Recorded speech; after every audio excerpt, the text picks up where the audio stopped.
Okay. It said that we're not going to go. It's not going to record or something. We have to upgrade the plan. Hey. What's going on, everybody? Welcome to Holistic Nootropics YouTube channel. We're doing a little something different today. We're doing our first ever stream on the channel. Hey, live stream. Fuck yeah, that's what I'm talking about. Mm-hmm. If you are watching this, and I can tell who's watching this right now, nobody's watching this, but if you start watching this while we're streaming, feel free to leave a comment in the comment box, and we'll try to get to it. You know, if it's an overwhelming amount, then we might not be able to get to you. But considering the subscriber amount we have correlated to how consistent we are doing these, this box should fill up fast. Oh, yeah. The math is definitely in our favor. Yes. Look, as everybody says, follow the science. Yes. Mm-hmm. So this is going to be fun. I'm excited to do these streams because, you know, a lot of the things we do, they're pre-recorded. Actually, basically everything we do is pre-recorded. And I think that's fine and dandy. But, you know, these things pop up throughout the week. And I think, you know, the pace of what's happening in the health and wellness industry is just, it's just happening. Yeah. Blowing up. It just happens all the time. And there's so much stuff I want to talk about that we don't get to in podcasts and in videos. And quite frankly, I wanted to wear a backwards hat in front of the audience and a tank top. Yeah, it's looking good. Because it's not all about, you know, always being on your game. Like sometimes you just like to just be, you know, quarantined. Just right? Freewheel. Yeah. Just freewheel in the quarantine. We're not wearing suits and ties. And if you are, you're probably wearing underwear underneath it. No pants on these Zoom meetings. So, like, what are we waiting for? What are we doing? Let's get it moving. Let's jump into it. Let's keep it going. So, let's start off with this. Nick, yes. How was your week? I understand that, and I should. What am I doing? I have to introduce who we are. Okay, so I'm Eric, and you're Nick, and we are the co-founders of HolisticNootropics.com. So far, the viewers, they only know me, but they got to understand, Nick, you're a big piece. You're a big piece of this puzzle. Yeah. So why don't you tell the people who you are? What are you doing? Okay. My name's Nick, obviously, as Eric so adeptly pointed out. I live in New York City. I am a video editor, producer, director. Those titles kind of change weekly depending on the project, and also a web developer. And I got involved with Holistic Nootropics through Eric, who, you know, became a functional nutritional therapy practitioner way back in 2000. Oh God, 2018 now. Years ago. Yeah. And Eric had, and at the time I was going through some health issues myself, and through Eric's practice, I started to, through seeing Eric and going through some of his protocols and things like that, like I started to get better. Like much better, and things that had like plagued me my entire life just started to like go away. And Eric asked if I would join in this venture with him, and add my expertise in producing and editing and you know, directing and web development and things like that to help his practice and to help people get better. And and I thought that would be a great use of my time to kind of you know, give back and, you know, make a little flake. Is that, do they call money flake? Is money flake? But yeah, flake? I mean, obviously 0 viewers, not about the money. But yeah. It's something that I saw myself doing, and now we're doing it. And we're killing it. Yeah. You're killing it. The viewers got to understand, like, Nick is a crucial piece of this because I have no technical skills at all. And, that might be evident from some of the production value, but who gives a shit, right? I like to have like real production value. And, we're getting so many podcasts. We got about to start dropping, a ton of videos in the fall. I'm so excited for that to come.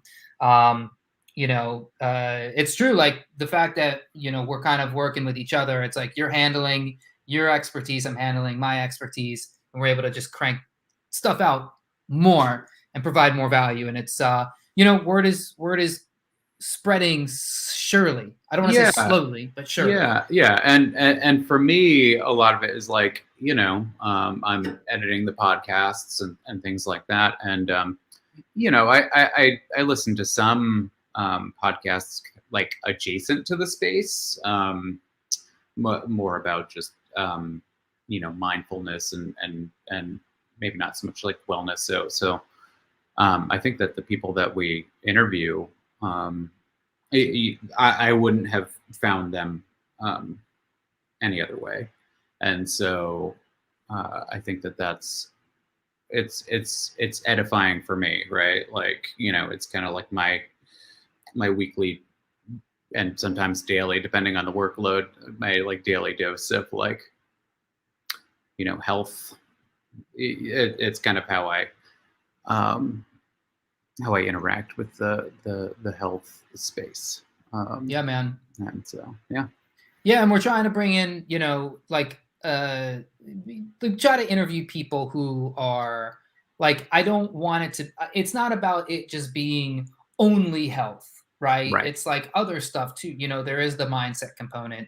Actually, we have quite a few dropping with entrepreneurs in the health space. So people who are, they're not doctors, they're not scientists, but they're running companies that are creating products that are, being recommended and used by a lot of these doctors. So it's, at the end of the day, it's all about how can we help people boost the power of their brain, biochemically, using a lot of these things.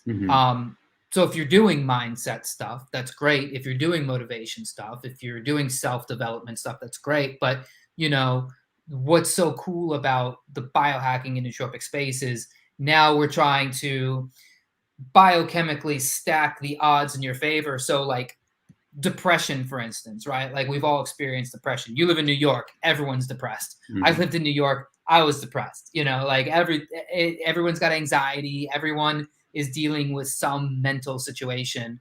And the fact is that sure, there's emotional components to that, right? Like everybody moved to New York to do something big. And for 99.9% of people, that's not going to happen. So that's a lot to deal with. A lot of people are going through, you watch people cry on the subway, nowhere else in the world people just cry in public so much, It's almost like a rite of passage. Like you have to cry on the subway at some point.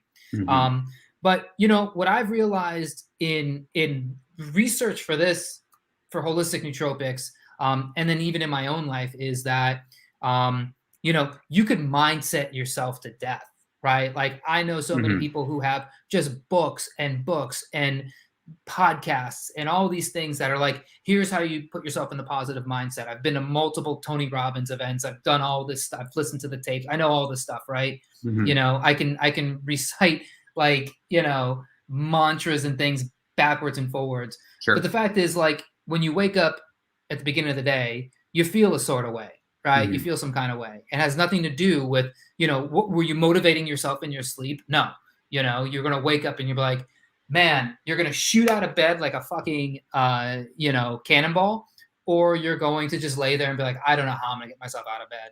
And whichever path you choose, it's going to carry you through the day. And a lot of times that feeling is dictated by what you put in your body or what you did to your body the day or even days before. Oh, sure. Yeah. And so like what we're trying to do here is stack the odds in your favor so that when you wake up in the morning, you effing jump out of bed and you're like, bring it on, motherfucker. Bring it on. I'm ready to conquer it. And you could be a total loser. In fact, I will tell you from experience, it's okay to be a total loser, but it's not about that. It's about where are you going? If you're starting from nothing, which a lot of people are, you just have to build that optimism through, you know, through the biochemical things we're talking about. Nootropics are one, supplementation, diet, lifestyle, stress management, sleep, you know, and then of course, like light, right? Like all the biohacking stuff we talk so much about. Oh yeah. And the cool thing So is important. we've been talking to so many people on this podcast about just all of these different things, you know, like, you know, the one thing I'm really excited about, I don't have it on me right now, but it's this Zona Plus handheld isometric device. It's crazy. Yeah, that thing seems interesting. It's pretty cool. Like yeah. they figured this out that, you know, you can, based on your grip strength, you know, you could strengthen your grip strength. You could use the power of just grip to actually lower your blood pressure. Because what they found was that when you, and they did this with Air Force pilots, right? Because the G force would knock these pilots unconscious, and you know they would wake up and they were like, we can't have you do that, you know, when you're fighting a jet thing. So what they did was they gave these guys like a bar to hold on to when the G's get so ridiculous, and they found out they had lowered the instances of these people like passing out mid-flight. And so they started studying this isometric exercise. They realized, holy cow, you can actually grip something for a while and it will lower your blood pressure. And then when you release, your blood pressure drops. And you do that enough, you can turn it into a whole workout. And it releases nitric oxide. It loosens your endothelial lining, so you're not as vasoconstricted, you're vasodilated. And, you know, hey, that's good to know, right? If you're a young dude, but you're like, I don't have high blood pressure, what does that matter? It matters because the blood pressure problems start, you know, when you're in your 20s, when you're even younger, right? Like there's kids with high blood pressure. How does that happen?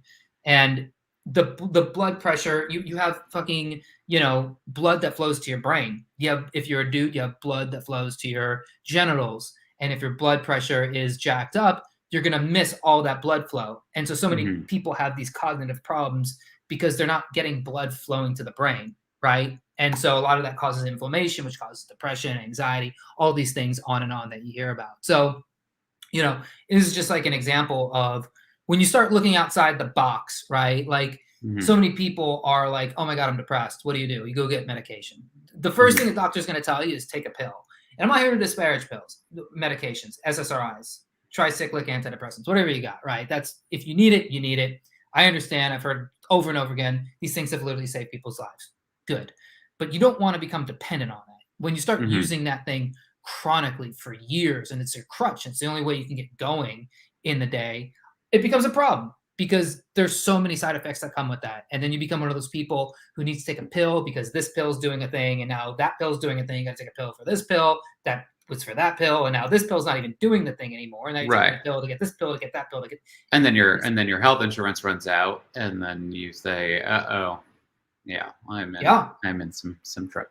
Yeah, so it's about like finding like a baseline, you know, where you feel, you know, generally healthy and yeah, like, you know, like what to look out for, right? It's like it's so many things like I took as just being like, well, that's just like how I feel, and you know, it's like these things that you need to like just kind of like not overcome, but just like deal with, right? It's like, you know, all these symptoms and things like that, and you just go, well, I guess that's just the way it is. You know, like, oh, I just get ingrown hairs all the time, and that's just me and whatever. And it's like, well, no, actually, like so much of that is related to diet and, you know, exercise and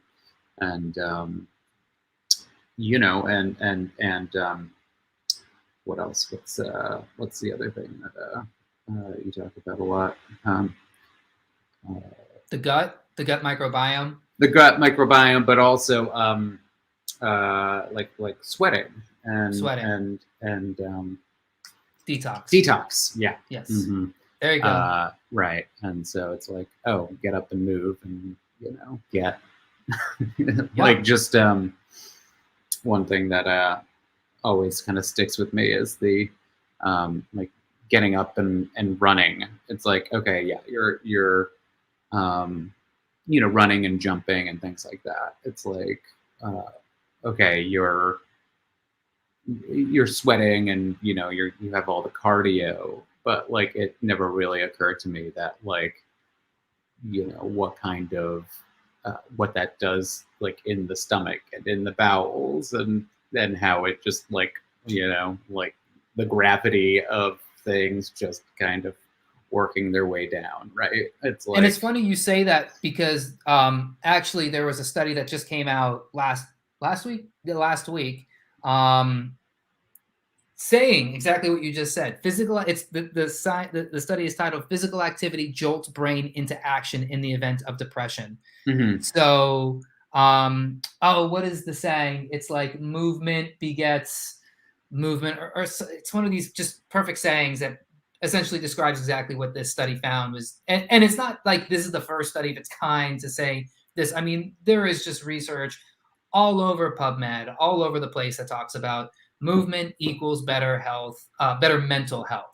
Mm-hmm. You just think about, hey, the amount of depression going on right now, the amount of anxiety. And typically, where are these people?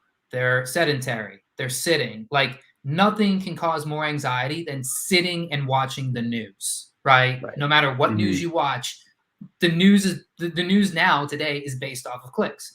And so everybody's trying to get you to click on something with an extreme title. So it drives your interest. And then if you're going to read it, and there's like, it's not even information at this point. It's just about how triggered can we make this person and get them to react, because they're going to come back. Oh, here we go. There you go. Yeah. That's the one. So sometimes, man, you just gotta like, and actually I did this yesterday, I was, it was like the middle of the afternoon, and like there was just a point, I go so hard in the morning with like work and doing this stuff, and then school start back up. Like I put all of my heaviest brain stuff in the morning, and then come the afternoon after I have lunch, about 3-4 o'clock, my brain, it's just empty. I'm just on like I'm running on fumes, and so I just like sat down, and I was starting to just feel a little anxious. I was feeling like, oh crap, like I haven't done enough. What am I doing? What am I doing with my life? What's going on? And then it was raining here. And so I went to the gym. My building has a gym. I just like walked on the treadmill for 20 minutes and just, it just starts jogging your brain. And like, I'm a crazy person. I start talking to myself, and then you start talking to yourself. And then, I'm like, oh, okay, this is what I got to do. And I felt better. So it's like, this is like my own way to start getting things. And this also applies to light, it's like you're in New York. I was in New York for years. I was in Boston for years. I know what it's like to go through those dark winters and there's no light. I mean, like, I went from living in an apartment where it was just like a, first floor apartment, beautiful place. We had a backyard and everything. But like the fact of the matter is like there was really no light in the actual apartment. And just moving from that place to, a place on the fourth floor, that wasn't in like a canyon of other buildings, where you can like see trees. It's like the difference was, and the way that affects everything else, right? So like, it's, you wake up, you see the sun, you're like, oh, okay, there is life out there. I should probably go out and join it and like do things that would make me want to sustain life, right? This is why I love the red light stuff, because it's one of these things where it's scientifically proven to work in so many ways, health, immunity, mental health, whatever. But the practicality of it is what I really love the most, because like we have a red light panel here. I don't know if it's the best quality. I've certainly interviewed people on this podcast who make much better quality red lights. Probably my favorite right now is the Sauna Space guys. Little side note, that dude, Brian from Sauna Space, he has a, if you follow their Instagram, he does lives all the time. And, you know, this is a red light company that's made here in America. And that's tremendous, because most of the red lights you're going to buy, even the ones that are touted by nothing, they're made in China. They're made in China, and they're kind of crap. You don't know if you're actually getting the right wavelengths that you're supposed to get for the infrared to even do what it's supposed to do. That's a thing where it's like, you kind of want to spend a little bit, if you're going to go that route. And again, if you are living in New York, Boston, Maine, you know, anywhere in the north, come wintertime, like that red light will be night and day for you. But yeah, you know, like when you start missing the light, when you start, all of these factors, man, all of these factors start playing into depression. The light, the movement, the diet, you know, how many people do we know that are like, the diet it's a problem, and it's been their problem the whole life, and they've got the associated gut issues, and then they've got the associated depression. You know, typically with people with depression, there is a gut issue attached to it. You might not have like Crohn's or like diagnosed Crohn's or colitis or SIBO, but you definitely have indigestion. You might have ulcers. You might have, you know, gut distress. You might have acid reflux. There's always something there that comes with the depression. So yeah, like somewhere along the way, you know, you picked something up, and you gotta get, you know, you gotta do the work to get rid of it, you know, like a lot of times. And people like live like that for so long without even like myself, you know. It's like I had severe mold issues. I had just the mold is crazy. The mold is crazy, and it's like, the more I learn about it, it's overwhelming to me, to be honest. You know, and I'm in this, you know, neck deep every day, and the mold one is the one I just cannot. I cannot bring myself to. I don't want to say take it seriously, because I know how serious it is, but to even start going down that with mold, because I know how serious it is. I just feel very powerless about it. You know, like if I'm working with somebody and I run one of these Great Plains mold mycotoxin panels on them, and I see they're testing high for Strachybiotes or one of these black mold or whatever it is, right? I don't know. I feel helpless to tell them, because what do I tell them? I go, hey, you got black mold in your house, and it's literally, you know, killing you. And what do you tell a person? Hey, you got to move, or you have to basically burn your house down and build it back up from scratch. People have been living in their homes forever, especially in the Northeast, dude. All those homes, all those buildings. Man, when we moved out of our apartment, when we moved out of our apartment in Queens, man, the amount of mold we freaking found, dude, like right under the bed where my face was for 8 hours a day. Just black mold right in my face all day, every day, you know, all the time, every day, in my bathroom, in my shower. And you know, you walk into these buildings, these old buildings in New York. You can see it, you know. I mean, maybe I'm like a little, and it's true. Like I am like hypersensitive to it now. But yeah, I mean, like I'll walk into places and immediately I'm like, there's mold here. Like, and people have been living there for years, and you know, you're just like, oh man, like this is like there is a crazy story. Yeah, what do you do? There is a crazy story, and there's crazy stories all over. But I was at this conference one time, and this guy was talking about mold, and he was showing these freaking stories, these news stories. One of them was, I can't remember, might have been in Michigan or something. There was a house, and in that house, I remember like 30, 40 years ago, there was just a horrific murder. Some guy just murdered his whole family. And then, of course, you know, people lived in it again. And then 20 years later, like the same exact thing happened in the same house. And then these technicians go in the house and they're like, this thing is covered in black mold.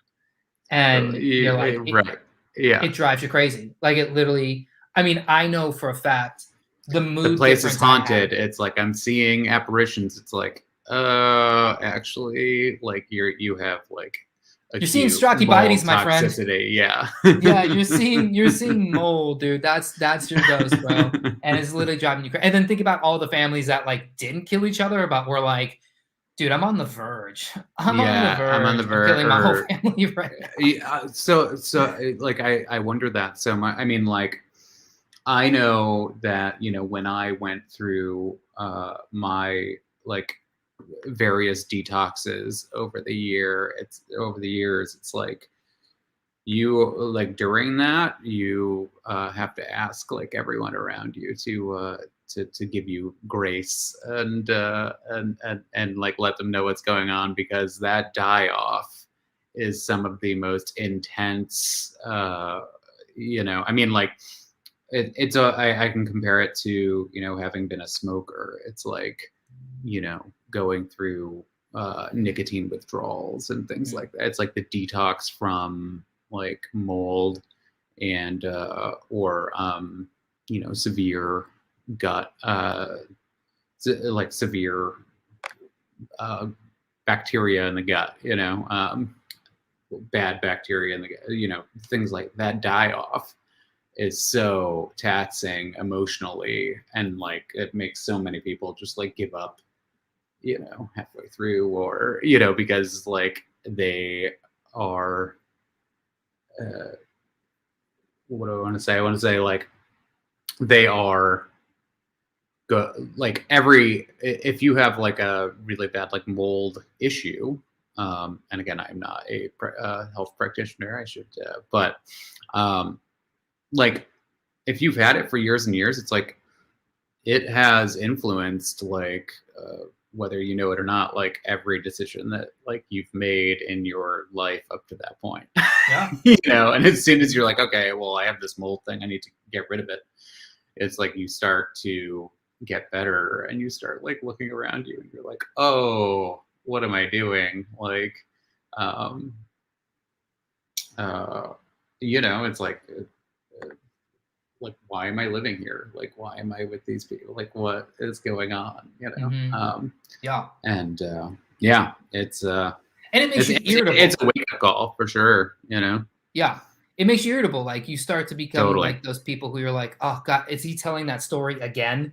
Mm-hmm. Oh my God, are we gonna go? Are we having the same argument again? Mm-hmm. Oh, they left the thing there. They left the spoon on the counter, and I specifically told them this spoon shouldn't go on the counter here. Oh yeah, Don't leave the spatula in the sink. And it's like, if you're in your normal mindset, like these things are like, oh, they left the spatula in the sink, no big deal. Right. When you're a mold toxic, it's like they left the spatula in the sink. Mm-hmm. I'm gonna fucking smother them with a pillow in their sleep. I mean, sure. Yeah, it's like you wonder. Yeah, like there's so many murder documentaries, right? Like now it's like it's all over, murder tapes and all these other, these serial killer documentary. True crime is huge. It's like, and they're like, oh, what makes the mind of a killer or whatever, like, and they're trying to like figure it out through DNA, and they're trying, like what was their childhood like or whatever that like caused them to do this. It's like you really should just like maybe open up their, maybe like run some of these tests on them, that like these like toxicity tests, and yeah.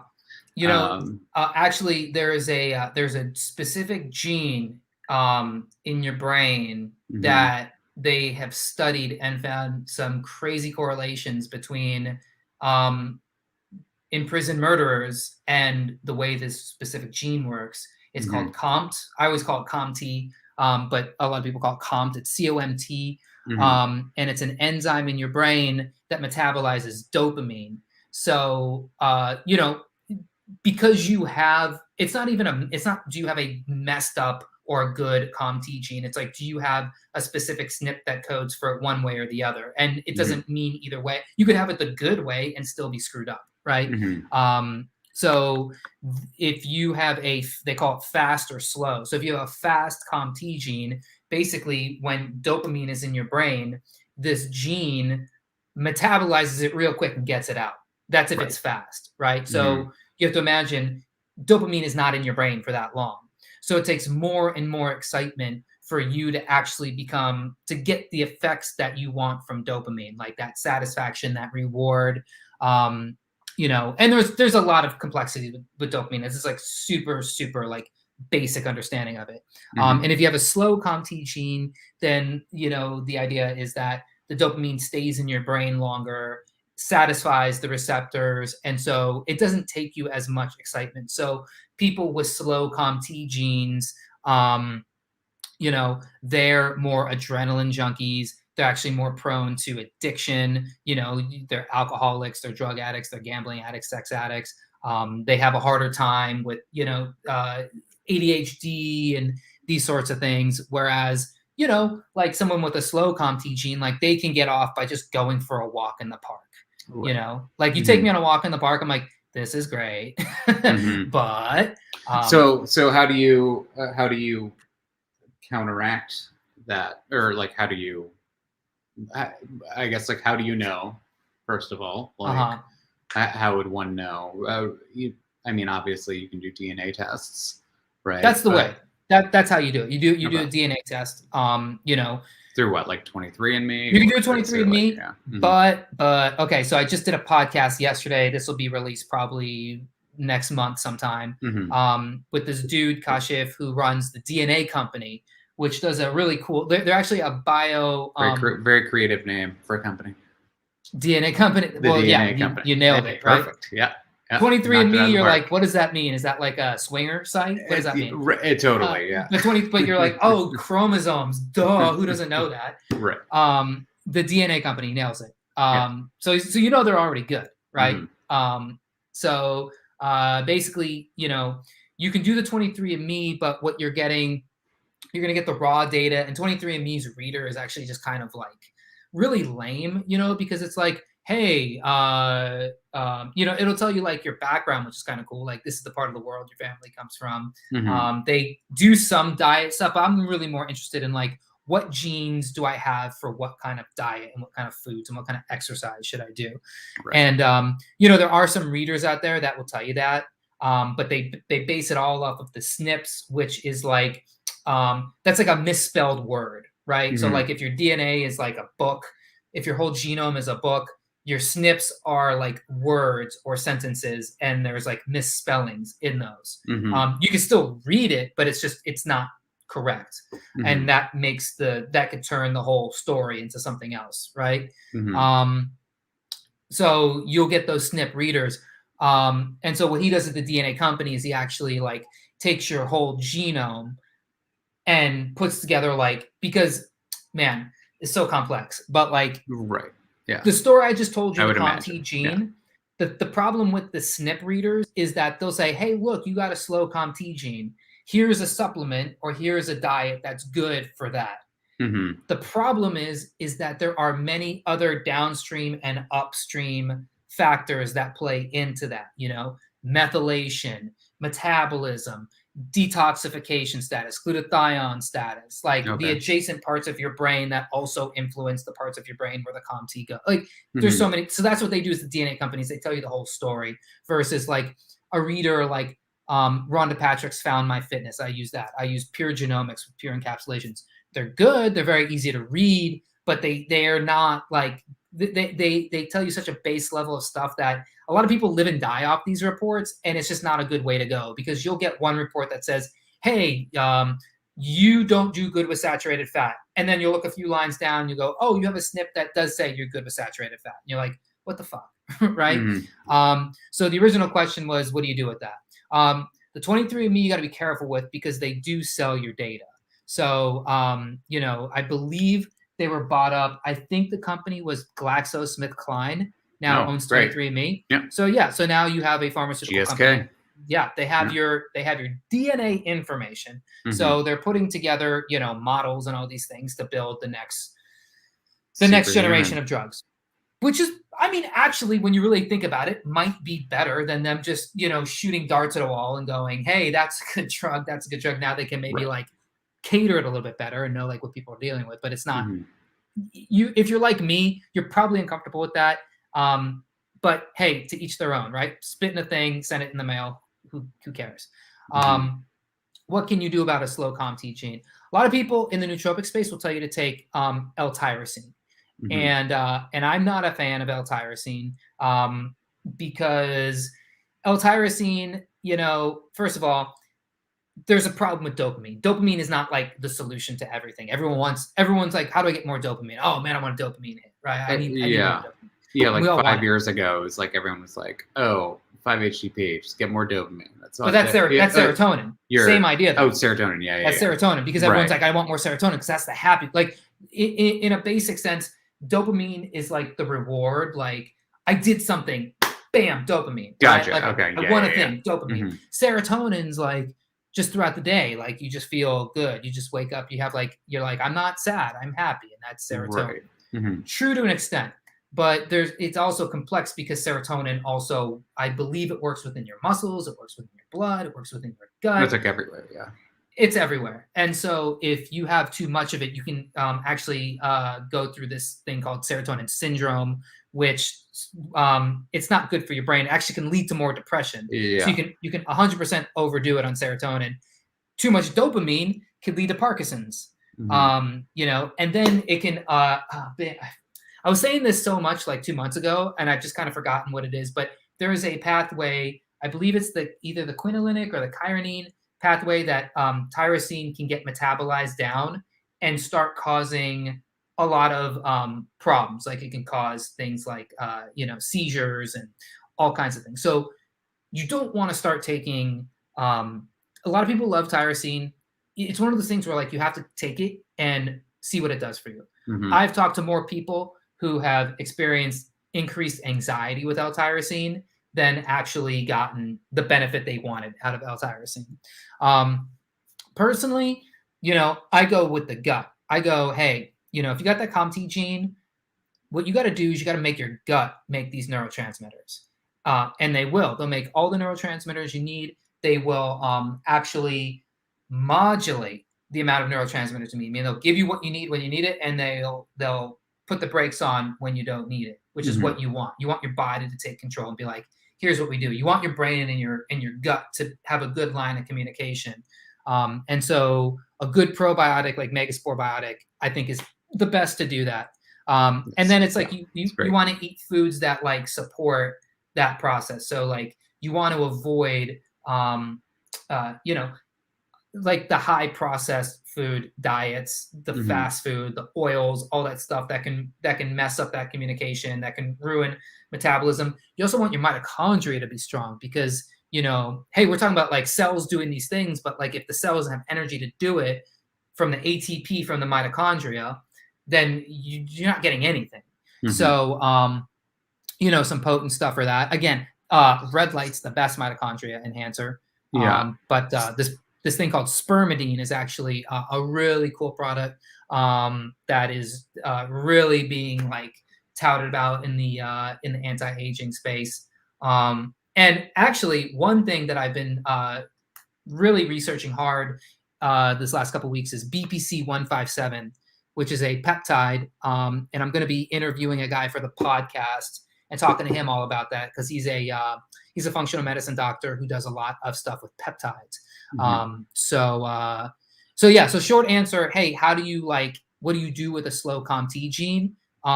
You do like you do with the rest of your mood enhancing protocols, but you know that when you're feeling low on dopamine, like when you're feeling flat, when things don't get you excited, it's a good chance you have this, and not to freak out that like, oh my God, I'm depressed, I got to get a drug, but like, no, I have this. What is the process to make it work better? It's not a death sentence by any means. In fact, it's a useful tool to know. So, you know, before you do go out and become a serial killer. You don't want to do that, right? And the research is actually really interesting going back to that because they've shown like these prisoners in prison for having, you know, for killing people, they've measured their COMT, and these guys have slow, fast COMT genes. Like it plays such a major role. And it's like, I don't know if it's like I think it's statistically significant. It's not one of those things where they're writing about it in the New York Times or anything, but it's really interesting research that shows you like, hey, you're already pre-programmed for things to not go the right way. So do the right stuff and avoid things like mold and things that could sabotage your health. Because, hey, if you're just irritable for no reason, could be because of that. Like, who knows? Could be. So, yeah. Yeah. One thing I did want to talk about is the podcast coming out this week with this dude, Bob Troya. He's Quantified Bob. Really fun interview. Cool guy. Yeah. He's a biohacker. He's in your neck of the woods. He's in New York. And he is one of these old school quantified self movement guys, which was a big deal like 10 years ago or so, where people they went crazy and they just started like just quantifying just keeping track of all their data, right? So all these wearables that we wear, like the food you eat, like they're tracking, steps and calories and sleep and all these things. And then they're basically keeping it in spreadsheets. I mean, they're basically like accountants, like corporate accountants of their own health.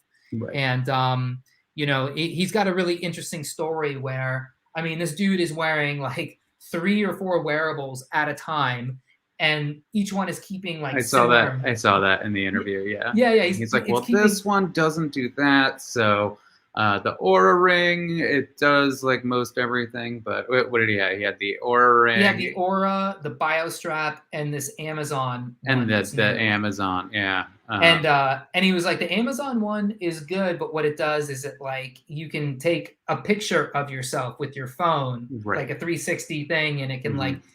I forget exactly what it was. Like, I think it's like body fat, body mass index or something, something like that. Sure. And it's a pretty cool thing, but he's like, the BIOS, he's just making sure does the BioStrap HRV data match up with the Oura Ring HRV data, which I think is interesting because you never know, like these things, they do tell the same thing, but is it accurate?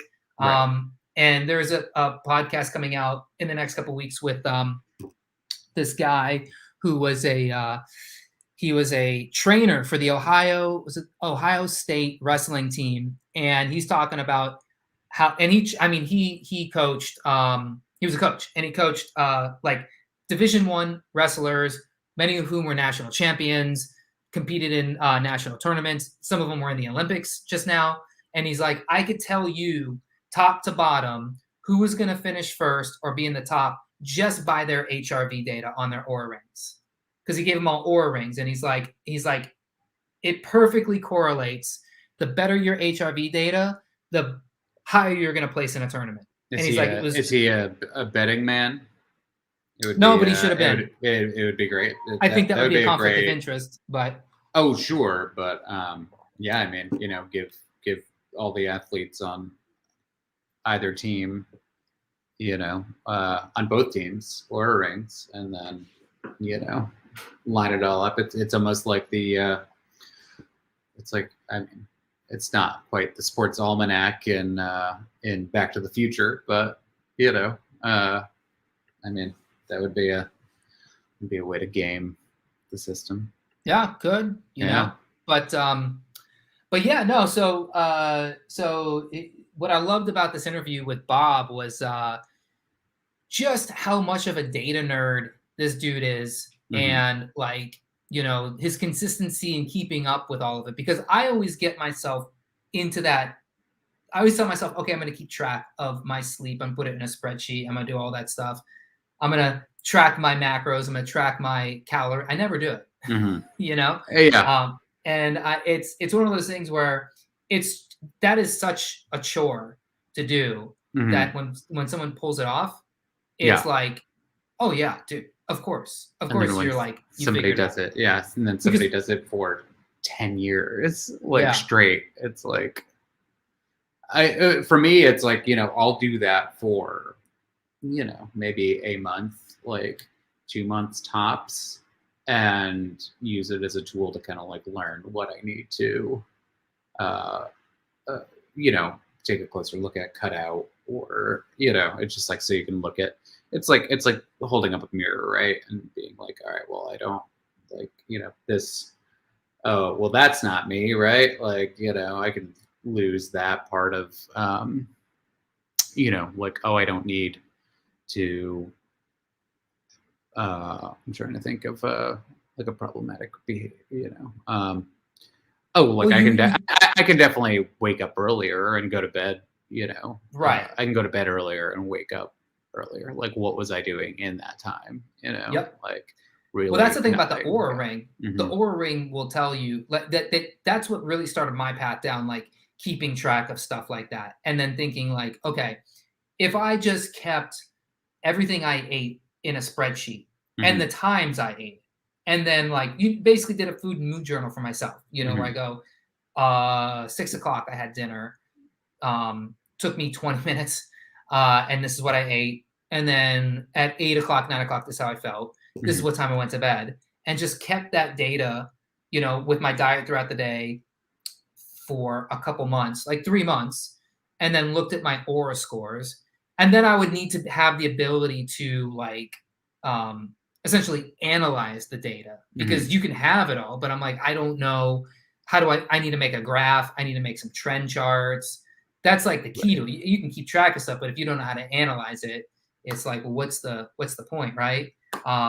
So these people who are like super disciplined with keeping track of stuff like that. And this dude, you can go to his site, quantifiedbob.com, and he puts that all out there. He puts all his information out there. So it's like you can just see like, hey, this is how it all is. And then now you got people wearing these continuous glucose monitors and seeing like, okay, when I eat a sweet potato, this is what happens to my blood sugar. When I eat a rice cake, this is what happens. When I eat a steak, this is what happens.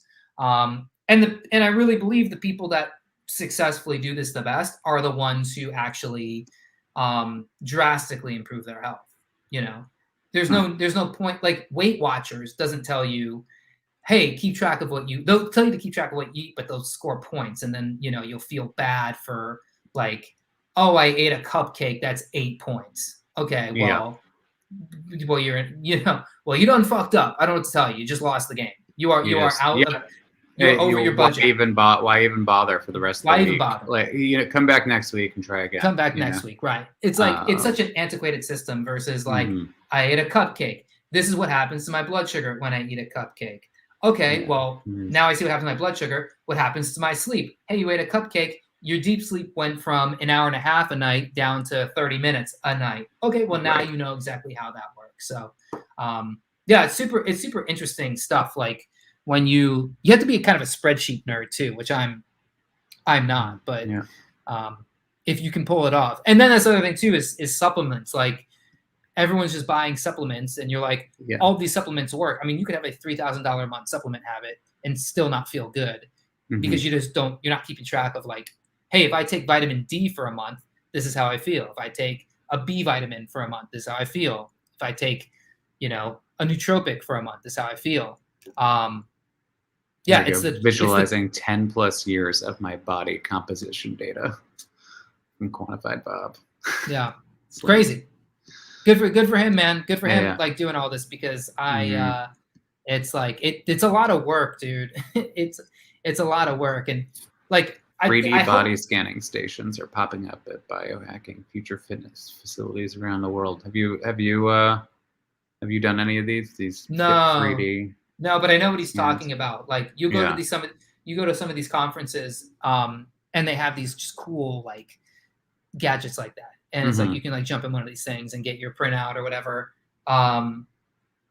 It's those things are like very expensive to keep in your home. Oh yeah. Oh, I'm sure. Yeah. And most people might not even be qualified to like properly analyze what it means. Yeah. Right. So it's like, that's the balance you make with a lot of these data tracking tools, which is like, it's good, but I need to know what to do with it. Right.